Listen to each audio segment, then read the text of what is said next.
एक कहानी है एक अमीर इंसान की जिसके पास बहुत सारा पैसा था। वो ऊपर वाले को मानता था, ज़मीन से जुड़ा हुआ था, बार बार ऊपर वाले का धन्यवाद करता था इस ज़िंदगी के लिए, हर पल के लिए, हर स्वास्थ्य के लिए। एक बार वह बाहर घूमने गया हुआ था। समुंदर किनारे घूम फिर लिया।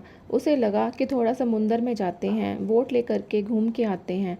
तो उसने एक नाव किराए पर ली और नाव लेकर के निकल पड़ा। थोड़ा ही अंदर गया था कि तूफान आ गया। तूफान इतना तेज था कि इसकी नाव तहस नहस होने लगी। फटाफट से उसने लाइफ जैकेट डाला और समुंदर में कूद गया।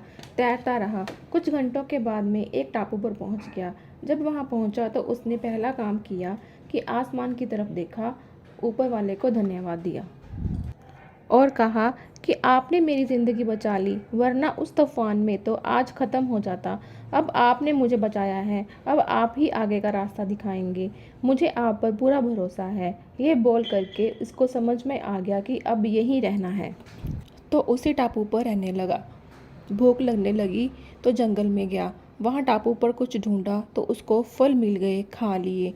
यही उसका रूटीन हो गया। 10-15 दिन तक वहाँ पर रुका हुआ था। रोजाना ऊपर वाले से प्रार्थना करता था। वो इतना कायम था, जैसे लग रहा था कि ऊपर वाला मदद ज़रूर करेगा। अब काफ़ी दिन हो चुके थे। लगा कि क्या करे, एक झोंपड़ी तो तैयार कर लेते हैं, कम से कम झोंपड़ी में तो रहेंगे। तो लकड़ियाँ इकट्ठियाँ करने लगा, पत्ते इकट्ठे करने लगा और 3-4 दिन में उसने अपने लिए एक बढ़िया सी झोंपड़ी तैयार कर ली। इस झोंपड़ी के बाहर खड़ा होकर के उसे निहार रहा था और सोच रहा था कि आज तो यहाँ सोने को मिलेगा। ये सब चल ही रहा था कि अचानक से मौसम बदला। आसमान में बादल आ गए, बिजली चमकने लगी और तभी आसमान से एक बिजली गिरी। जोरदार आवाज़ आई और वो बिजली गिरी, वो इसकी झोंपड़ी पर गिरी। झोंपड़ी जल करके खाक होने लगी, राख होने लगी। तब जो इस आदमी का कॉन्फिडेंस था बिल्कुल नष्ट हो गया, शून्य हो गया। इसलिए आंखों में आंसू आने लगे। ये बैठ गया, सर पर हाथ रख लिया और बोलने लगा, एक झोपड़ी मैंने तैयार की और ऊपर वाले आपने उसको भी जला दिया। ये ऊपर वाले को कोसने लगा। तभी उसको सुनाई दी किसी की आवाज़।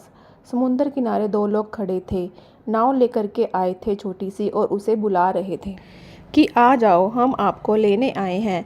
जब भी उनके पास में पहुंचा तो उन्होंने बताया कि हमने दूर से देखा, टापू पर एक झोंपड़ी जल रही है। हम समझ गए कि कोई है वहाँ पर जो अपनी झोंपड़ी जला करके हमें इशारा कर रहा है कि मेरे पास आओ, मेरी मदद करो।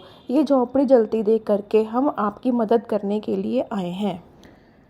जहाँ उन लोगों ने कहा, इस अमीर आदमी ने एक बार फिर ऊपर वाले की तरफ देखा, आसमान की तरफ देखा और माफ़ी मांगने लगा कि माफ़ करना भगवान, मुझे लगा था कि मेरी झोंपड़ी आपने जला दी। आपने तो मेरी झोंपड़ी इसलिए जलाई ताकि किसी को इशारा मिल जाए कि उसे यहाँ आना है। मेरी जान बचाने के लिए आपने तो झोपड़ी इसलिए जलाई ताकि मेरी जान बच सके, मुझे आग का रास्ता दिख सके। मैं पागल था, मैं मूर्ख था जो आपको कोसने लगा था। आपने तो अभी भी मेरा साथ नहीं छोड़ा है। आप हमेशा मेरा साथ देते रहना। फ्रेंड्स, ये छोटी सी कहानी है, लेकिन ये कहानी हमें बहुत सारी बातें सिखाती है, खासकर उन लोगों के लिए जिनको लगता है कि ऊपर वाला हमारे साथ नहीं है, हमारा साथ नहीं दे रहा। भरोसा रखिए, वो आपका साथ ज़रूर देगा।